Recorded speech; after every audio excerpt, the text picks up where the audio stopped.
هذا اللي dadkii arkay asagoo la soo shaqaystay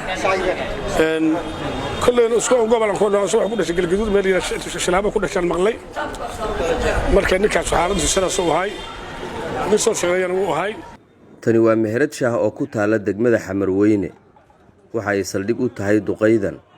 waxa ka dhisan xukuumad mala awaal ah oo uu hormuud u yahay inay asxaabtiisu u garan og yihiin siyaadka aan awood lahayn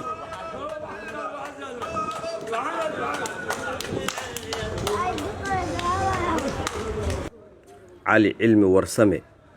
وتدبات جير ka tagay noloshiisii dhabta ahayd walina aan gaarin mid uu u hanqal taago oo qiyaali ah asxaabtiisu waxa ay ku darajeeyaan inuu u eg yahay hogaamiyii xukunka adkaa uguna muddaxilhaynta dheeraa Soomaaliya Generaal Maxamed Siyaad Barre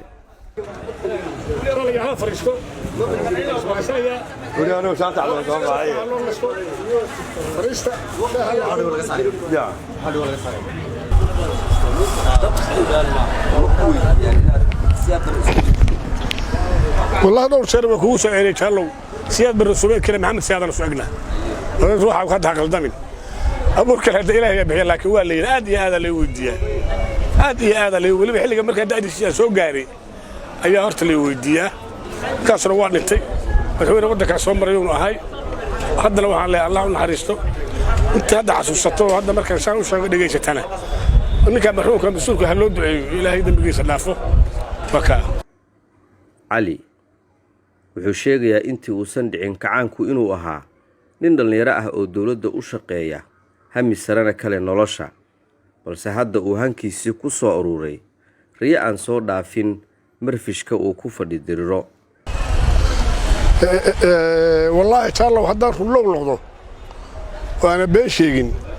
waxyaalo aan arkay oo ugu badnaay intii dawladda dhacday way ahaayeen waxyaalo fara badan haddii markaan hadda ka soo qaato intii hadda dawladda habeenkii dhacday horta anigu waxaan joogay Xamar Jaalow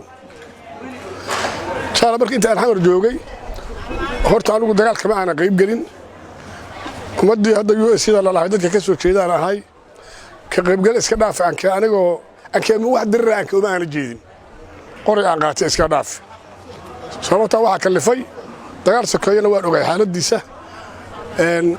ina wax dilo ama la dilana waayo marka beerka beel xabadu ku bilaabataa waan isaga tagayay taas waa tii dagaalkii waxa markay ugu cajaa'ib badnaay waxa u soo joogay magaalada soo toban wiil gaaray oo qori sidan maruu joogay aan garanhayaa waxa kale oo garanhayaa qabaa'ilkii magaalada ka baxay oo sida qabiilka Farsaamo Daaroodka la lahay oo gabar la qaba aan ka waayay magaalada iska dhaaf bal qof kale anuu dawladda markay dhaysay hore 32 jir baan ahay معارضنا وان كو اهي دولده oo qalbiga ah laakiin la dirirayno afar mushaara ka qaadahay dawladda waxbarashada meel ka qaadahay howlaha guud meel ka qaadahay UN ka meel ka qaadahay nabadsugudan meel ka qaadahay معارضنا waanaha baabuurta sida shaarka isugu bedela jiray yoomkii dawladdu leedahay u shaqeeyay labsiga ugu dhacay anoo baabuurta mid kamid haysta ay gaajo dilitay soo guriga ii yaala Allah u naxariisto maxamed siyaad barana wuxuu ahaa hogaamiye ciidan oo sanadkii 1969 22 Oktoobar talada dalka kula wareegay Afgambi isagoo hadda godka ku jira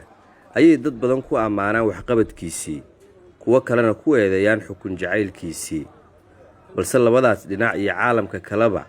waxay ka siman yihiin hal aragti oo ah dawladnimad sax ah oo ay Soomaaliya leedahay inaysan isaga ka dambeyn